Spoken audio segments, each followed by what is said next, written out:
ఇంకొక పాయింట్ కూడా 4706 మంది స్కూల్ అసిస్టెంట్లని ప్రైమరీ స్కూల్స్కి హెచ్ఎంలుగా మీరు పంపిస్తామంటున్నారు.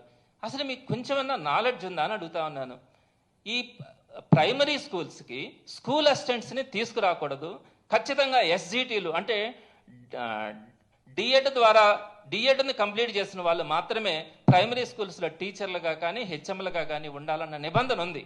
మరి ఈరోజు మీరు స్కూల్ అసిస్టెంట్స్ బీఈడీ చేసినటువంటి స్కూల్ అసిస్టెంట్స్ని మీరు తీసుకొని వచ్చి ప్రైమరీ స్కూల్స్కి హెచ్ఎంలుగా పెడితే ఇక్కడ 2 రకాలైనటువంటి నష్టాలు.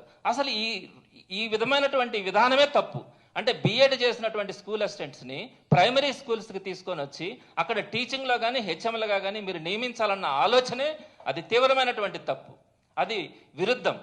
ఇక రెండో పాయింట్కి వచ్చేటప్పటికి ఎస్జిటీలుగా ఎవరైతే ఉన్నారో వారందరూ కూడా ప్రమోషన్స్ తెచ్చుకొని వారందరూ కూడా ఈ ప్రైమరీ స్కూల్స్కి హెచ్ఎంలుగా వాళ్ళకి ప్రమోషన్స్